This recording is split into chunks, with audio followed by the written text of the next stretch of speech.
in all honesty and forthrightness, this has been a lifelong friend of mine for over 35 years. Joe, And we're only 38 years old. Totally lies. You know, we met when we first started, well, I first started working in my career back those years ago, and he started off as an IT programmer. And I admire Joe so much because he has literally transformed his life. You know, when you just want to follow your dreams, and some people do it, but some people don't, Joe has done it. Joe and his wife Cheryl have traveled over 40 countries worldwide. Joe is also a photographer, fun photographer, but he's also a lover of critters big and small. And he's traveled, I think his most preferred passion is to travel the Amazons. And I know I'm going to mess this up, but let me do this. Please. He's been to Rainforest in the Amazons, into Southeast Asia, and through Central America. And with his passion of photography and critters big and small, he is going to share with you his magical world of the Amazons in the rainforest today. So I know you're going to enjoy him thoroughly. Joe is also, a second career, went on to work at the Rochester Zoo, the Seneca Park Zoo. So he loves animals, insects, birds, and he's followed his heart. So with my dear pleasure, I want to introduce my friend, Joe Arena. Thank you.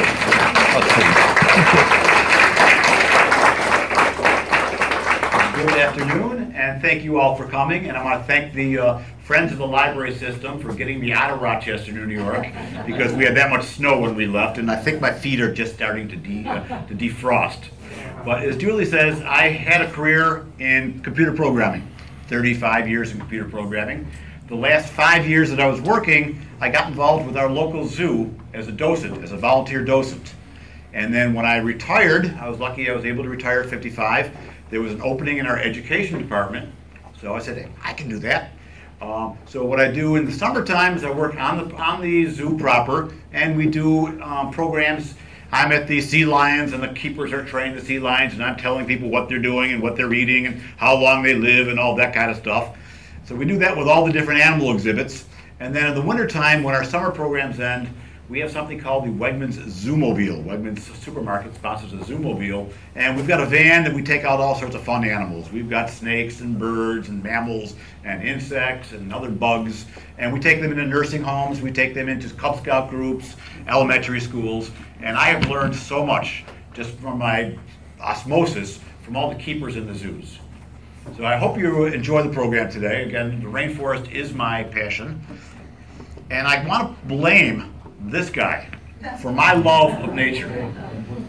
Sunday evenings when I was a kid, the whole family would gather around the black and white console TV, and Marlon and his buddy Jim would travel all over the world to exotic places, photographing incredible animals. And as a kid, I said, boy, I would love to be able to visit just one of those crazy places that Marlon went. And as I said, I've been very fortunate to have been traveled all over the world, seeing different wildlife in different natural habitats. And again, I want to thank this man for it. He's just incredible. Before we start today, whoops, where we go here? Hello. There we go. Okay. The Amazon jungle, Amazon rainforest, touches about 9 different countries in South America. I've been to Peru, I've been to Ecuador several times. Next year I'm going to Bolivia. Brazil is still on my list. There's an incredible place called the Pantanal, where it's the best chance to see a jaguar, because I've never yet seen a jaguar. But this is the area that we're going to be talking about today. And I want to do just a level set before we start. This is the only definition we're going to be talking about today, because we're going to keep this nice and light. But an adaptation, because I love talking about adaptations, what these animals have evolved, what special characteristics they have that have allowed them to be so successful for millions of years. So an adaptation is simply a characteristic of a species that has evolved over a long period of time to let that species take advantage of a particular unique situation in nature. We humans, we've got two great adaptations. We've got these opposable thumbs. With these thumbs, millions of years or thousands of years ago, we were able to pick up a stick. We were able to throw that stick at an animal and get some food. We were able to defend ourselves with a club. Now we can pick up a hammer, we can build. Not many animals in the world have that opposable thumb, and that's a huge adaptation for us humans. The other is this big, big brain of ours. With this brain, we can think, we can communicate, and we can build something like this library to change the environment to more suit ourselves. Animals and plants in the Amazon rainforest have been evolving and have been building these adaptations for millions and millions of years. And we're just going to go through a couple of them. And again, I hope you enjoy what we're talking about today. The first adaptation we're going to talk about, give a couple examples, is adaptations to obtain food, because everybody needs to eat. But food is very, very scarce in the jungle, and you've got to be very specific on how you can get your food. The first instance we're going to go through is one that you're all familiar with, and that's the toucan. And this is a chestnut-billed toucan. And they've got two great adaptations. They've got that wonderful, wonderful long beak, and it's tough to see on the picture, but they've got some incredible toes. The beak allows them to reach fruit that normally any other bird with a smaller beak wouldn't be able to get.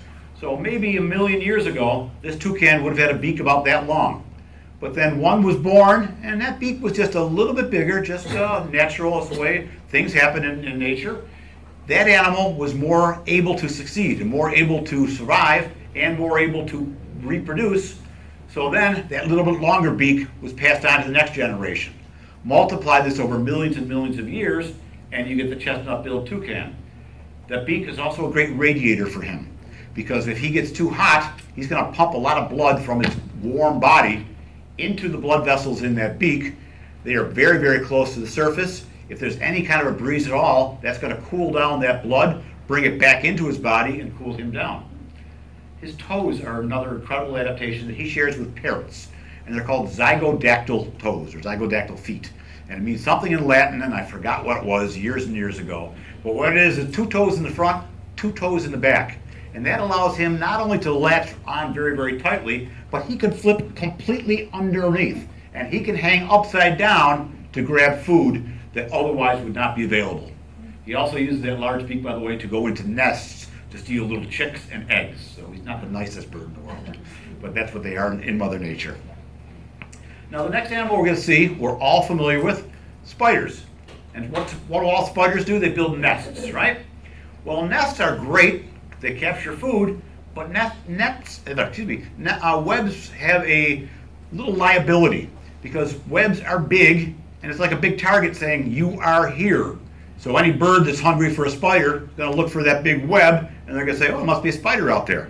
Also, webs are very expensive to produce. They take a lot of energy, a lot of resources. You've got to eat a lot to produce that big, big web. Well, this next animal, through evolution, took care of that problem. And this is a net casting spider. And this is a note, if you see something like photo Alex Hyde, that means I did not take it. I wasn't good enough to take that. So I just want to give credit to the photographers. But this animal builds a very, very small web and holds it between his front 4 legs. And then when it defines a target, and we've got a short video of this, it's just going to drop down and capture it. Another adaptation that this spider has, that very few spiders have, is these big, big eyes. Spiders have 8 eyes, but generally there are 2 rows of 4. They're about this big, and they can barely make out shades and movement. But this animal has evolved very large eyes. It's a nocturnal animal, so it can see well at night. And you're going to see in this next video how the net casting spider captures its prey. And this was taken from DJ's Nature Planet, to give them credit. Now watch, watch, watch. It is going, but don't blink. And there we go. Boom. So minimal net, minimal resources, and he's not advertising, he or she is not advertising to the world, here I am, come eat me.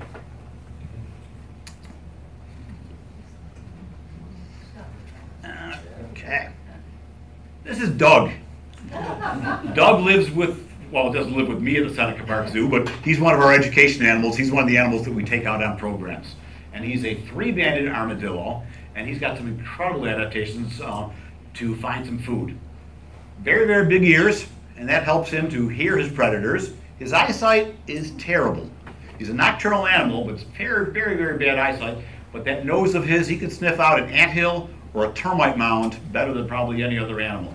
He's got those big, big, sharp, sharp claws on the front. There are 2 claws on each of his front 2 feet. And he's going to use those, tear open an anthill, tear open a termite nest, and then he's got a small tongue that's going to come sticking out of his mouth, barely opens his mouth, the tongues that come slurp up those ants. Now the ants and the termites aren't going to say, go ahead, eat the whole colony, we don't care. No, they're going to fight back, and they're going to try to bite him. But one, he's got that big, heavy shell on his back, made of keratin, so the ants and termites aren't going to be able to bite him through there, so they're going to go for a soft underbelly. But if you notice, he's got all this hair down here. He's a mammal. All mammals have hairs, but they're not to keep him warm. I mean, he lives in the rainforest. You don't have to worry about being cold in the rainforest. They're to protect him from the ants and the termites. Let's suppose that my hand is the hairs of the armadillo, and you got a termite coming here to try to bite him. Well, it's going to take a while for that termite to get through that mass of hair before it can finally get to his body and bite him. By that time, he's had enough food to eat. He'll say, whoop, lunch is over. He's going to mosey on down. And this way, he gets something to eat, but the anthill, the termite mound, is not decimated. So it's a great balance in Mother Nature. That's all Mother Nature is. It's all about balance. Okay, now put yourself into a position here. You're on your porch. It's a beautiful, cool evening, 60, 65. You got your glass of your favorite beverage in your hand, little light just over the door, and those stupid moths are back and forth to the lights, right? Because insects are attracted to lights. Well, this next animal is going to take advantage of that. And this is a Peruvian click beetle larva. This animal primarily stays underground. Right up here you can see mandibles or claws in each of these 2 guys. And this animal has the capability through bioluminescence, like a firefly, to light himself up or herself up. So it's going to be dark, it's going to start glowing. Some insect's going to come by and say, hey, what's going on down there? I'm going to check this out. And before you know it, those mandibles are over it, into the ground. If you were to take one of these animals out, these larvae out, they don't glow because they're smart enough, or not smart enough, it's done by instincts, but they're evolved enough so that the bioluminescence stops. So if you were to walk by this at nighttime, you'd never see them. I say, Mother Nature is just an incredible, incredible woman. Snakes. Anybody here like snakes? A couple? Nah. Okay. I never was a big snake person until I started working at the zoo, and then I just fell in love with them because of everything that they have and everything that they do. This is, I was in Costa Rica, and this little bugger was slithering around near the mess hall, and some of the workers were afraid of it, so I said, I can take care of it. It's just a boa, non-venomous. But snakes, for an animal that has no legs, no ears, they have been successful for millions and millions of years and really haven't changed all that much. But they've got some incredible stuff going for them. As I said, they've got no ears. There's not a snake in the world that can hear anything. That's the difference between a snake and a lizard. Lizards have ears, snakes don't have ears. What they have instead of ears is a very, very sensitive jawbone. So sensitive that if this boa is lying on a branch, it can feel the vibrations of a bird landing on that branch. If he's lying on the jungle floor, he can feel the vibrations of a mouse walking. Incredible sense of sensation of vibrations. But then all he's going to know is that something's out there, because vibrations are not two-dimensional. So that's where he relies on that forked tongue of his. He doesn't smell the way we smell, but he uses that tongue to taste the air. He's going to stick his tongue out. He's going to grab those same air particles that you and I inhale in our nose, and those air particles are going to stick to his tongue. It's going to go inside the roof of his mouth, and there's an indentation in the roof of his mouth. It's called the Jacobson's organ, and that is how he's going to literally smell. Now, the tongue is forked for the same reason we have 2 nostrils. This animal is capable of smelling left and right. So he's going to feel the vibrations. He's going to know something's out there. He's going to stick his tongue out. He's going to say, oh, I smell a mouse. but I smell more of the mouse on the left fork of my tongue, so I'm going to know that the mouse is coming from this direction. Then it's going to use its camouflage, stay very, very still, keep sticking the tongue out, keep feeling for those vibrations. When the mouse gets closer, he's going to go back into attack mode, strike mode, and then before you know it, boom, he's going to have that mouse in his mouth. If you look at the teeth of this animal, they are the two fangs. This is not a venomous animal. He's a constrictor. But those teeth face backwards, about 45 degrees. And that's on purpose so that when he bites that mouse, if that mouse struggles to try to get away, the teeth are going to get further and further embedded in the mouse. So when he catches something, it's going to stay caught. He's going to wrap his body around it, around it. Now he's not going to suffocate the mouse. A lot of people say they suffocate. That would take too long. Instead, he squeezes it so hard that the heart stops. And of course, when your heart stops, the rest of you stops as well. He's going to put that mouse in his mouth, head first, swallow it whole.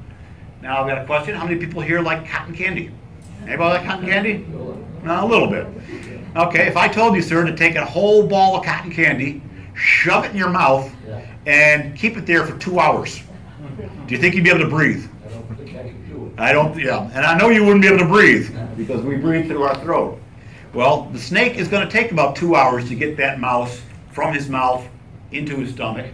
So he's got this little device down here. It's called a glottis, and that's a hard tube made of calcite material, and that's going to always stay open. So as he's swallowing that mouse for that long period of time, he's always going to have an air hole feeding his lung. They only have one lung. So they're just incredible, incredible animals. Now, animals aren't the only species that need to adapt to get what they need to survive. Trees need to adapt to be able to get sunlight, because all trees need sunlight.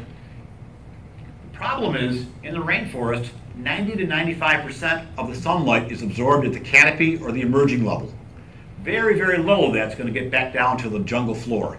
So if you're a tree, you want to get as high as you can and as quickly as you can so that you can get that sunlight, because being down here is not going to help you very much. First tree does it by brute force. This is the kapok tree. This tree can grow up to 200 feet.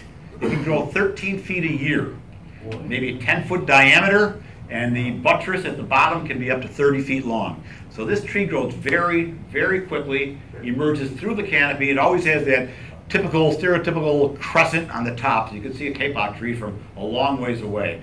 But this tree is the ultimate in getting up to the canopy as fast as possible. Some trees can't grow that fast though, so they have other ways to do it. In fact, the next tree doesn't go from the bottom up, but it goes from the top down. So it starts at the canopy. And this is the strangler fig. Strangler fig is going to start its life as a seed in a fig, eaten by a bird, maybe a primate, and then it's going to go through the digestive system, the seed being unharmed. It's going to be defecated, and hopefully that bird's going to defecate it. It's going to land in the niche of a tree, very, very tall, and hopefully it's going to be moist, maybe some moss, maybe some decayed wood, and that seed's going to germinate. And once that seed germinates, it's going to send these roots all the way down. Periodically, those roots are going to bed into the tree to get nutrients, but their goal is to hit the rainforest floor. And once they hit the rainforest floor, it's game over, because those roots are going to get bigger and stronger, and eventually they're going to kill that host tree. They're not going to be, that host tree will not be able to bring nutrients up from the soil through the small portion between the trunk and the bark, and the tree's going to die, it's going to decay, and we're going to be left with a healthy but hollow strangler fig tree. So we get one that starts at the bottom of the kapok, one that starts at the top, which is the strangler fig. But there's other ways. Sometimes they do it with the help of other animals. This is a tangarana tree, and these are my two guides I just had in Peru. But if you notice all the way around the tree is right up and down here. It's a young one. But if you notice all the way around, there's nothing growing. Almost like somebody took Roundup and sprayed it. Because if you're a tree, the last thing you want is vines like a fig tree, strangler fig, taking you over, or even other vines just getting close to you, other trees getting close to you, encroaching on you. So this tree's got a great relationship with the tangarana ants. Tangarana ants are going to live in hollows of this tree. The trunk is hollow, the branches are hollow, and it's sectioned almost like bamboo. But so the Tangarana ants are going to come in, they're going to drill a little hole, they're going to live in there, and they're going to take in aphid larvae. And they're going to move those aphid larvae in and around the tree to safe places. The aphid larvae are going to produce milk from which the ants live. The ants are not going to hurt the tree. So they get their food from the aphid larvae, and then the ants, in return for that nice accommodation, they are going to kill any vine or any other ants that try to take over that tree.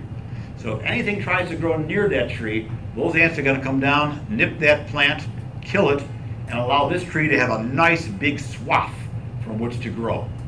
So it's a fantastic interrelationship between the ants, the aphids, and the tree itself.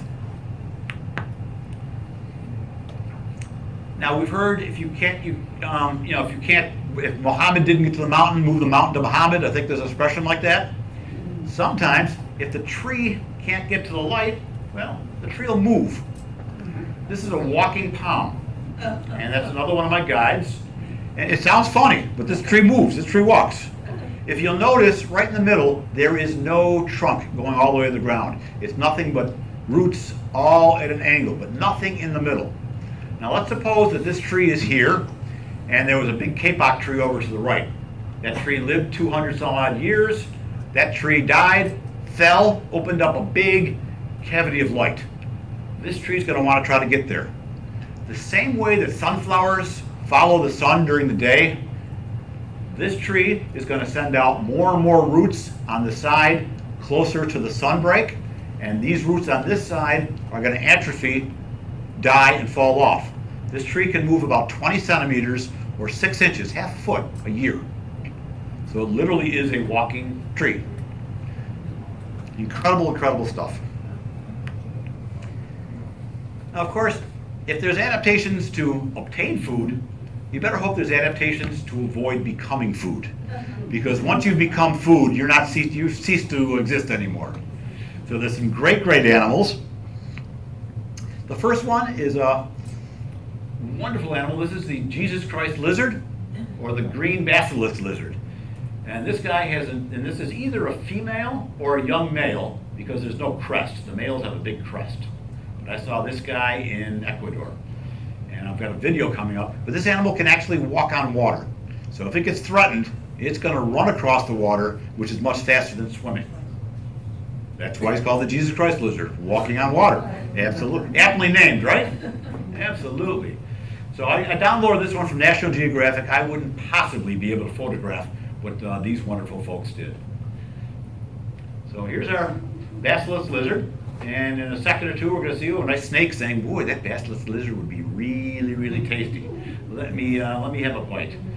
And the basilisk is going to see him, and then it's going to start moving.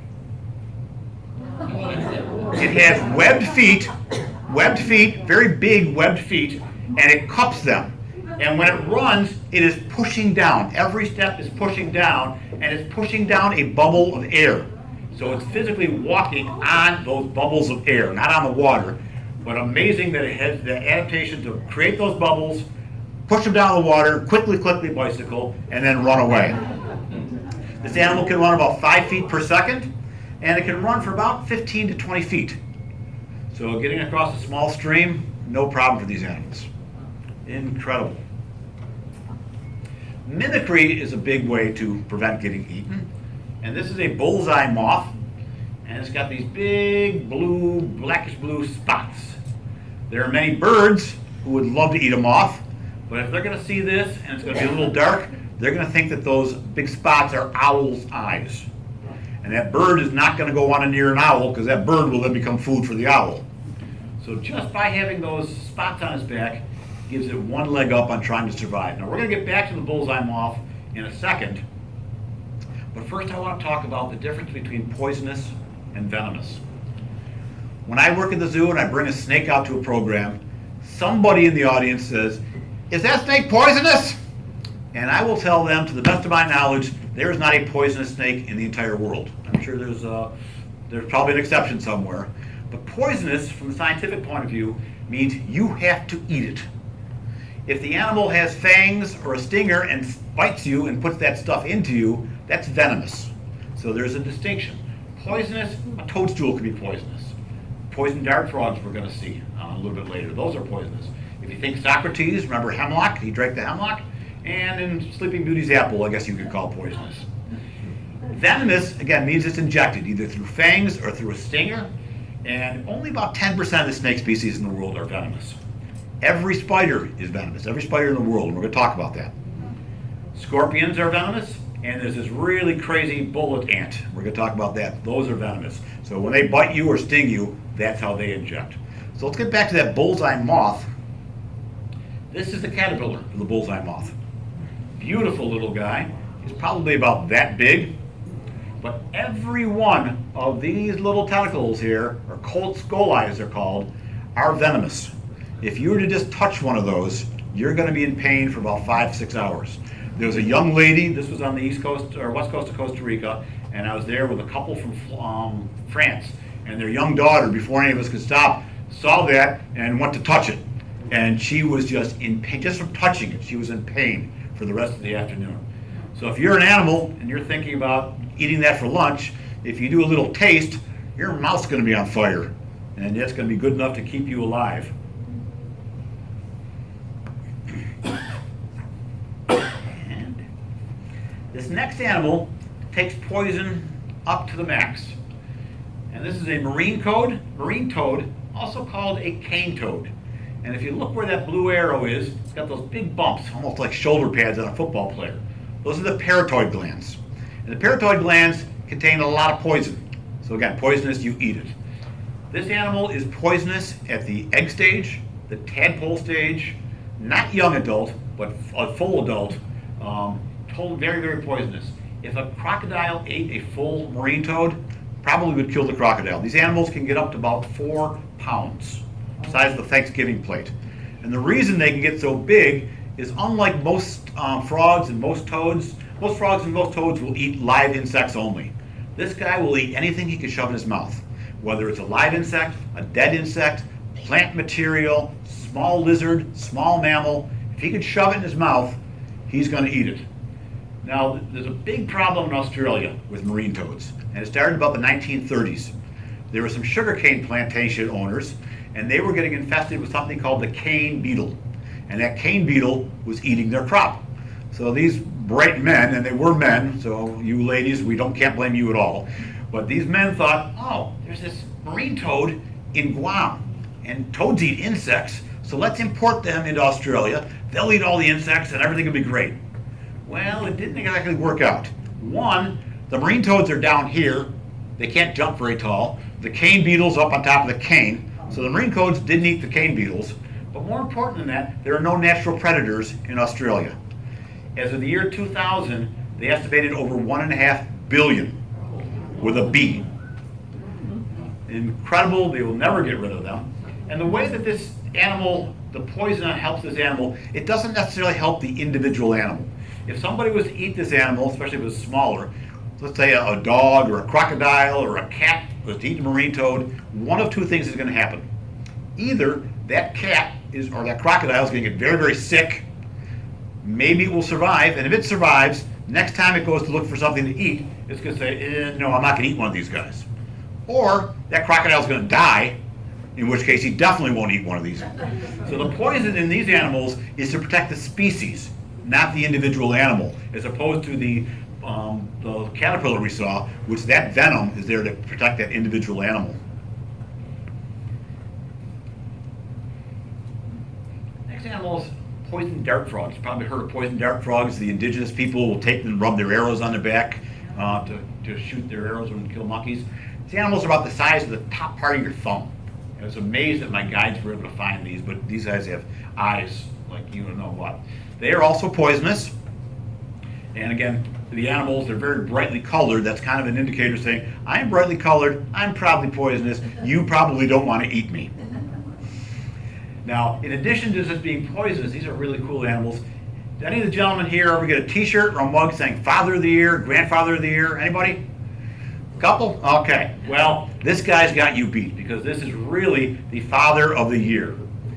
What he will do is after the eggs are fertilized, he will find each an individual tadpole. And he's going to bring those up on his back, and he's going to put them into a bromeliad plant, an epiphyte. And right here, it's kind of a hollow, and water will collect in there.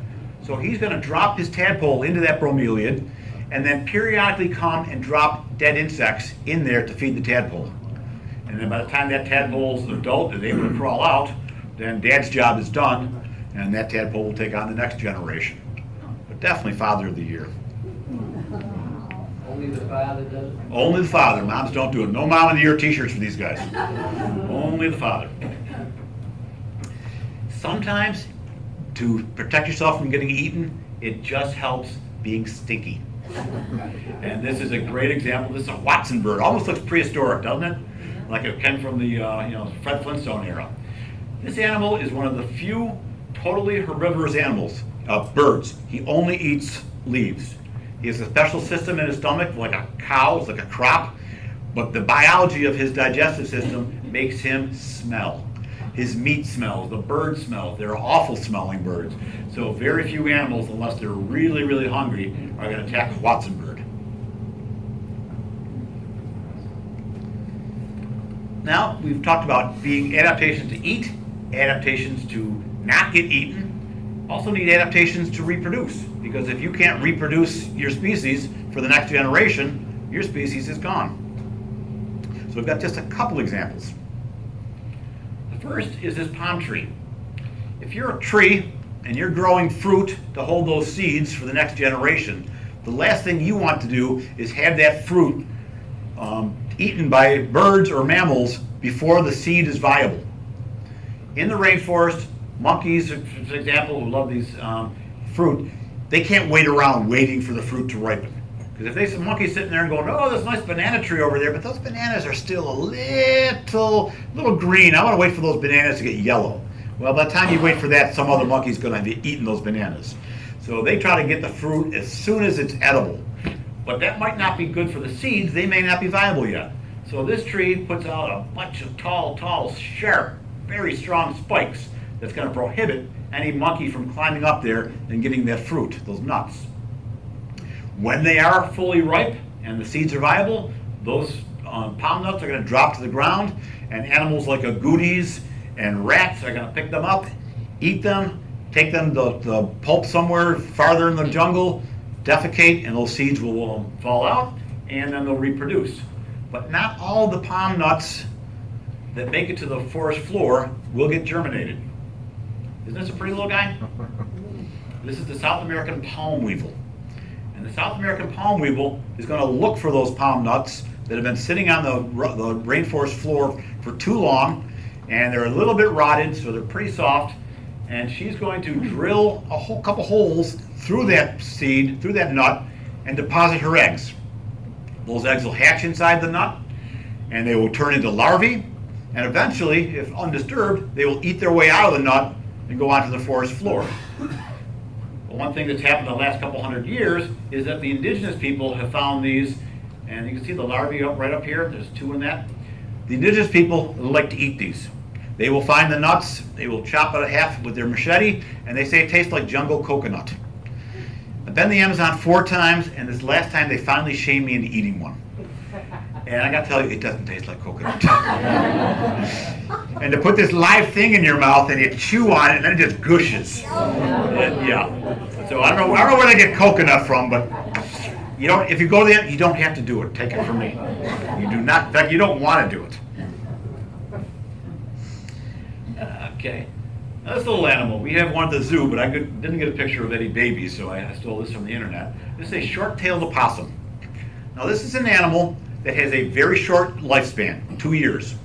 This animal is an incredible source of food for snakes and birds of prey and marine toads and cats and lots of animals. So if you've got an animal that has a very short lifespan and is a very good food source for other animals, how do you keep that species going? Well, this animal's mastered it through reproduction. This animal can have 13 babies at a time. It's a marsupial. It does not have a pouch the way you think a kangaroo does, but a marsupial just means that you have an undeveloped baby that has to develop outside of the womb. So she has 13 mammary glands. So So she can have 13 babies at a time, and they've got to hold on for about 5 to 7 weeks to be able to make it. Now, we talked about the dart frog was father of the year. This is definitely not mom of the year. She could have 6 litters a year, so she could have almost 100 babies a year. But when these little babies are on her mammary glands, she's doing her stuff. She's out looking for food. These are carnivores. They eat insects. They'll eat small lizards. So when she's out looking for food, one of her babies falls off. I had 13. Now I got 12. Or maybe I got 11. It doesn't really matter because another 6 weeks I might have another batch. So Mother Nature allows these animals, the species, to survive just by lots and lots of reproduction. Okay, question time again. You're all familiar with Curious George, right? How many people have read Curious George to their grandkids or their kids? Raise a hand. Keep your hands up. How many people here have said something to the effect, oh, isn't that a cute little monkey? Smart little monkey, cute little monkey. Well, Curious George, you've been lying. I don't know how to tell you, but you've been lying. Curious George is not a monkey. Curious George is missing something that all monkeys have. That's called a tail. In the primate world, if you've got a tail, you're a monkey. If you don't have a tail, you're an ape. So next time you read it, you've got to tell your grandson, oh, what a cute little ape. But I love monkeys. Primates are my favorite, and that's why I go to the Amazon. And we're just going to scroll through a couple of these. There are over 150 primates, unique primates in the Amazon jungle. I've seen probably 25. We're just going to go through a couple because I don't want to bore you too much. These are night owls. I have seen these, but I've never gotten a picture as well as National Geographic. These are the only nocturnal monkey in the rainforest. Big eyes so they can see at night, and being around at night, going out at night is much safer because it's much more difficult for predators to eat them. They're about this big. They live in hollows of trees, usually 3 or 4 or 5 monkeys at a time. But the only nocturnal monkey in the Amazon rainforest. It's a coppery teeny monkey, and they're about this big. And the reason I like these guys is they're monogamous. Most monkeys are polygamous, and who's ever available, that's what's on the table today. But these animals are monogamous, and they're also affectionate. When they're sitting in a tree, they will wrap their tails around their partners, just kind of like us holding hands. So they're pretty cute animals. I like them for that reason. This is a Saki monkey, but to the best of the knowledge of the gentleman who's I went to an Amazon research center. He thinks this is a still undefined Saki monkey. They're still finding all sorts of animals in the Amazon that have never been defined. But to find a mammal that's not been totally identified yet is something amazing. So he has a team of biologists at this Amazon Research Center looking to try to determine what type of, if this is a known Saki monkey or if this is a brand new species. And again, to identify a brand new mammal is just absolutely unheard of nowadays. This beautiful critter is the bald, red-faced uakari. And the brighter his red is, and they're very, very endangered, by the way, due to loss of habitat. But the brighter that red face is, the more attractive he or she, I don't know which one this is, more attractive they are to the opposite sex. And the way that works is, we'll call it a he, if he's got a very, very bright face, that's going to show that he's healthy. And that female uakari is going to say, I want to mate, but I want to mate with somebody healthy because I want my children to be healthy. If he's got a very, very pale face, that female's going to say, you don't look that healthy to me. I'm going to go to the next bar and look for the next animal.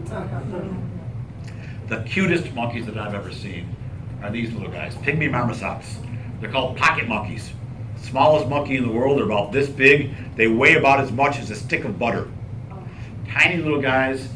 They eat sap. They've got tiny little teeth. They're going to bite into the tree, let the sap come down, and then they're going to lick that up. The unfortunate thing for these animals is because they're so cute, people think, oh, they probably make great pets.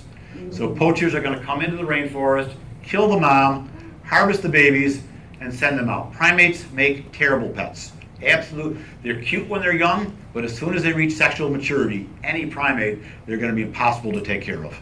And then they wind up in rescue centers or dead.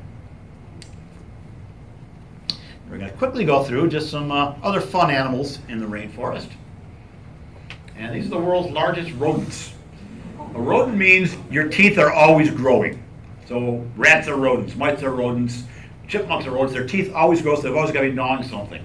So these animals can grow, what do I have my notes here? 2 feet tall, about 170 pounds. These are called capybaras, big rodents. They have a very unique way of eating. They're herbivores. They will eat grass, but grass doesn't have a whole lot of nutrition. It's very difficult to get to the nutrition of grass. So they're going to eat the grass, they're going to regurgitate it, and then they're going to eat it again. And that allows them to get the maximum nutrition out of that grass. Next animal is the slowest animal in the rainforest. This is the three-toed sloth. It's also an herbivore. It eats leaves, and because there's not a whole lot of nutrition in leaves, it has a very slow metabolism. It's going to come down from that tree once a week. Tough to tell here, but there's a little bit of a nub of a tail. He's hanging upside down here, so there's a little nub of a tail. So once a week, he's going to come down, going to dig that tail into the dirt. He's going to defecate. He's going to cover it back up and climb back up in that tree. And scientists think that's his way of re-energizing and refertilizing the trees in which he lives. So one helps the other. These animals are great swimmers, and they're going to go into the water, and when they're in the water, they're going to get covered with all sorts of stuff in the water, including algae.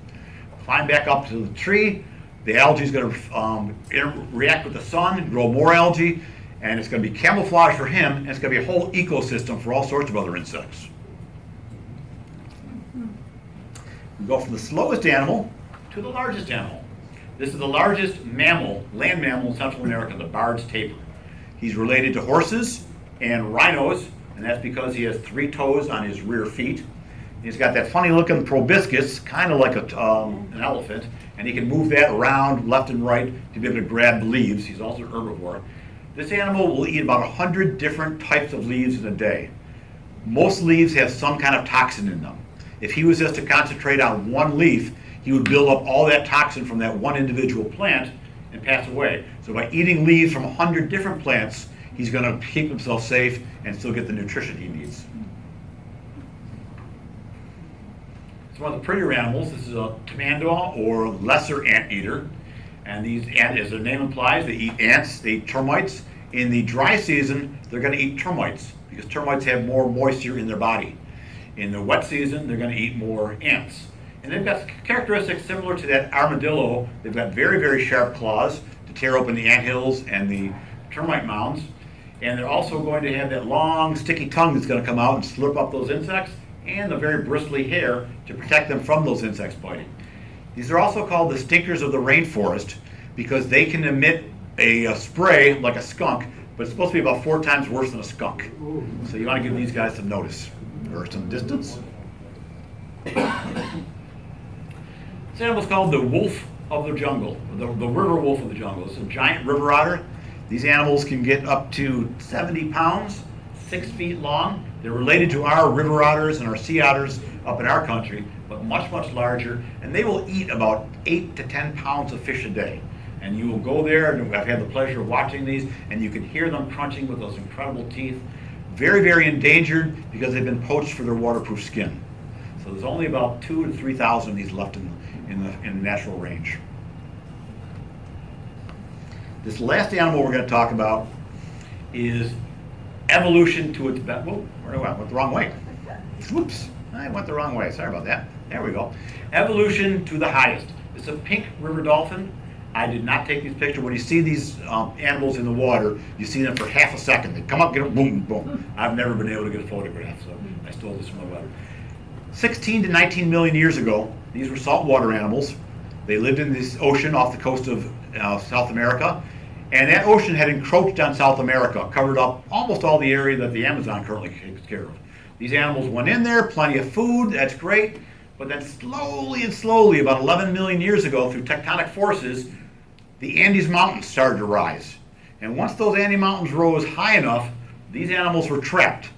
Over those millions of years, with snowfall, melt, the Amazon then turned from salt water to fresh water. And these animals adapted all that way to be able to live in a saltwater or a freshwater environment.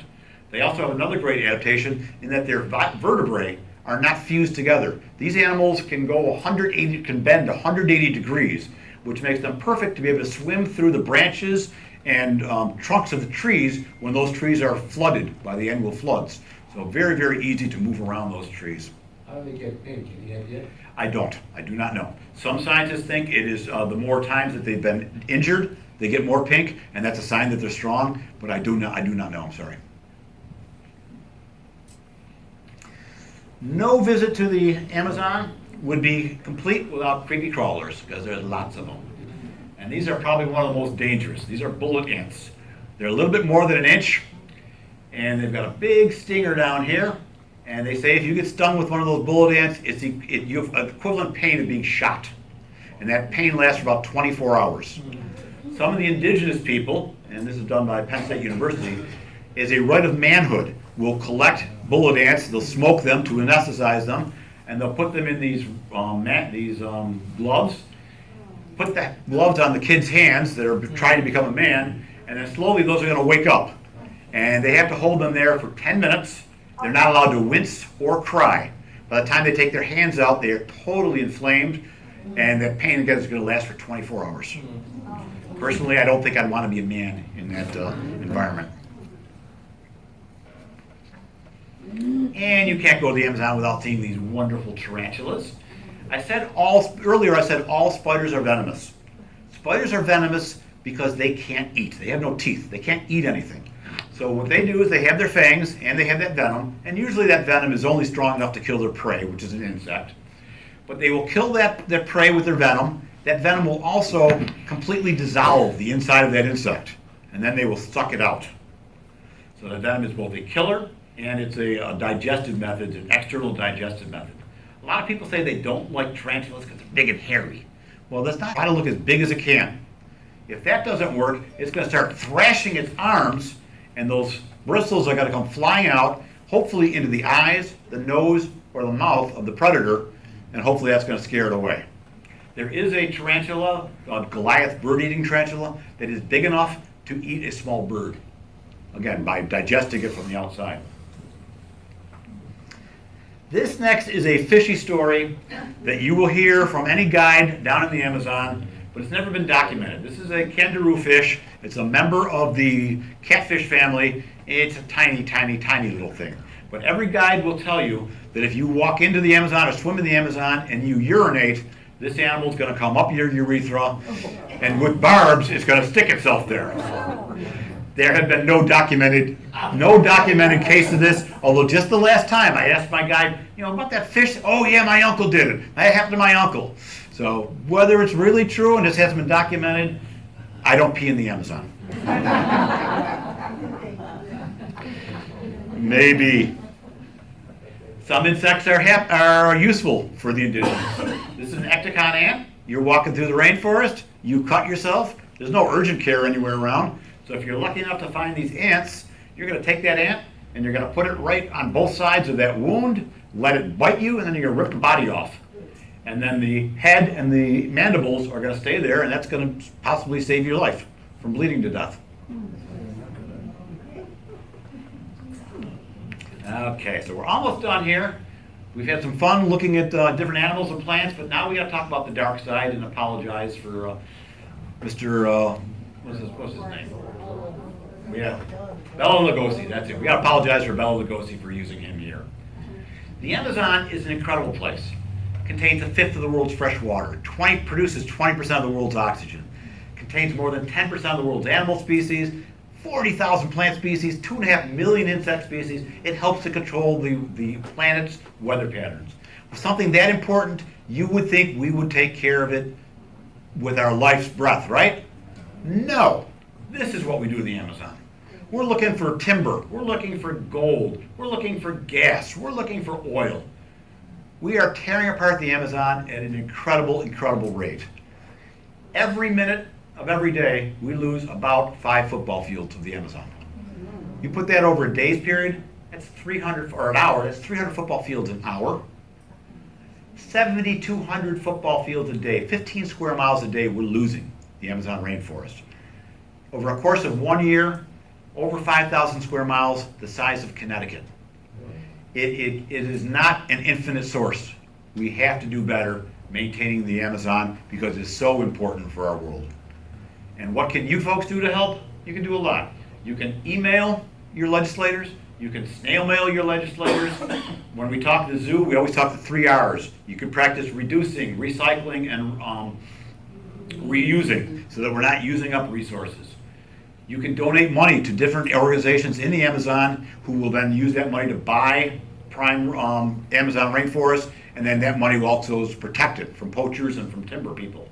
Or you can visit, as I do, you can visit the Amazon as an eco-tourist, and you're pumping money into that country in a way that's not harming the Amazon forest. So many ways that we can actually help. And with that, I think I took longer than I was supposed to, but I do thank you all very, very much for your time and for your attention. If anyone has any questions, I'd love to answer any. We've got some time for questions. If anybody has any questions, I could try to answer again. I'm not a trained biologist. And yes, please. I'm not sure I understood the spider. You said the spider doesn't. A spider has no teeth. It can't eat. It can't take a bite of a hamburger. It only has a little mouth and it sucks. So when it kills it by putting its fangs in, it injects venom, and then that venom will liquefy that insect, and then it will just suck all the insides out. But every spider is venomous. Daddy longlegs are more venomous than most tarantulas. But don't go killing all the daddy longlegs, because daddy longlegs' fangs are so small they can't puncture our skin. They're great at taking care of aphids, but again, their venom is stronger than most tarantulas. Yes, Julie. Have you ever been bitten by anything? I have been bitten at the zoo by tarantulas. I've been bitten by lots and lots of snakes, by lots of parrots, but never anything in the Amazon. No, the guides keep you safe. Yes, please. There's a book about a explorer, an English explorer. Fawcett. Huh? Fawcett. No, you're gonna. Maybe you can elaborate a little about it. Do you know anything about him? Well, Fawcett was an English. He was a military. I think he was a colonel. So Colonel Fawcett in England, somewhere around the turn of the century. Big outdoors man, and he wanted to do something that no one else had done. So he went to South America after his military service, and he mapped a bunch of different rivers. But that wasn't good enough for him, because Colonel Fawcett had heard all these rumors about the city of gold, the lost city of Z, the city of gold, where all the gold from the Inca Empire ended up in the Amazon jungle. And he was determined to find it. And he went there with his last voyage. He went there with his son, his son's friend, and a couple other men. And they were looking for it, and they were never heard from again. They think they got killed by indigenous peoples. There is no lost city in the Amazon. There's no gold in the Amazon, but Fawcett went looking there. That was his last thing. He wanted to find that lost city and get all the gold. But he was a National Geographic recognized explorer, and he got the medals from National Geographic. His sons also went on to do exploration, the one that didn't die in the jungle. Yes, sir.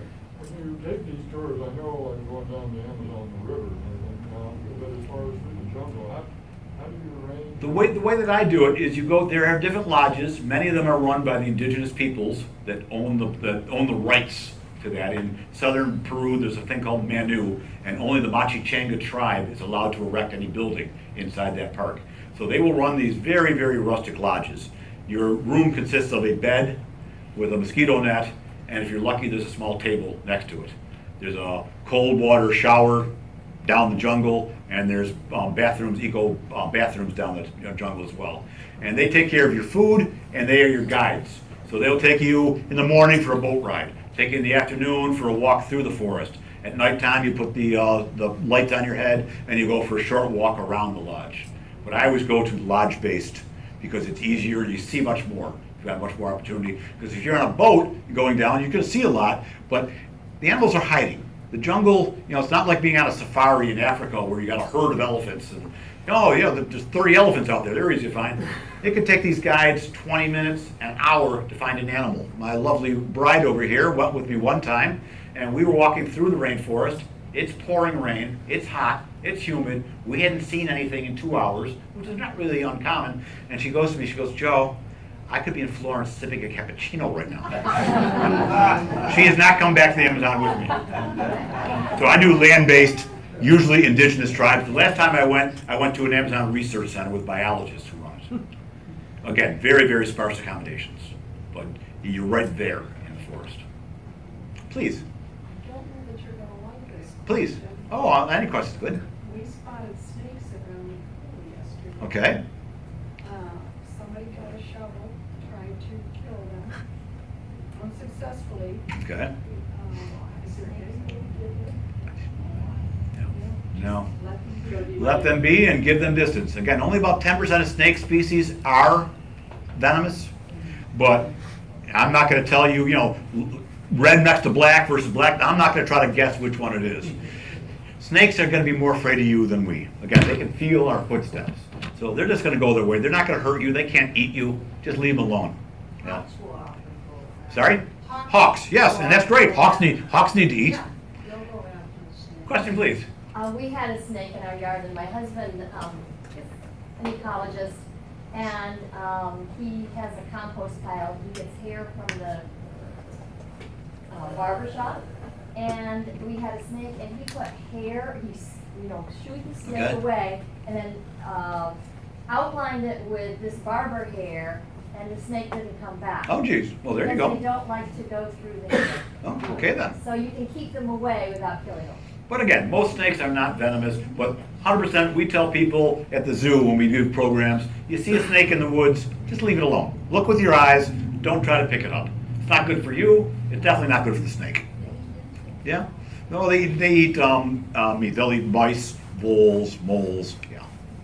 The geckos just scattered. Well, yeah, because a gecko is a great food for a snake, absolutely, yeah. So if you don't want geckos, maybe just bring in a bunch of snakes. Yes, please, sir. Army has a jungle warfare center in Panama. Okay. And I was down there with the Marines, and they weren't too busy, so they sent us out to the jungle warfare. Oh, how cool. Absolutely. And the Army folks, who were mainly Panamanian, put on a feast for us. And they put out little hors d'oeuvre-sized bits of meat. Okay. And they told us that we were having some native chicken. Tastes like chicken, right? Well done snake. I think a lot of people eat snake. I bet it tasted pretty good. Yeah, I bet. Absolutely. Chicken. It tastes like chicken. Were you down in the Darien Rainforest, right north of Columbia? No, this was north of Cologne. Okay. Okay. Side of the- Yeah. I think the rainforest is fascinating, as you can tell. Yes, sir. As far as the dissipation of the rainforest goes, isn't Brazil, some of these trying to cut back a little bit in the destruction? Well, all the countries are trying. Peru probably has the best record. Brazil just elected a very right-wing president, and his thought is, if there's gold, there's oil, there's timber, we're going to get it. And darn the environment and darn the indigenous people. So we are in a very scary time with Brazil. They were doing much, much better. But we're going to see what happens with this new administration in Brazil. Peru, like I say, Peru and Bolivia are doing and Ecuador are doing very, very good. Because they can make money ecotourism. I go in there, and from what their wages are, I'm paying a lot of money. It's $150 a night maybe for a night in the jungle. To them, that's a ton of money, and that money goes a long way. And I'm not hurting anything. I'm not killing the rainforest. The next person can come up and use the exact same rainforest unused. But Brazil right now, we're all watching, and it doesn't look like it's going to be great with the current administration, the new administration. Thank you, folks, very, very much. I appreciate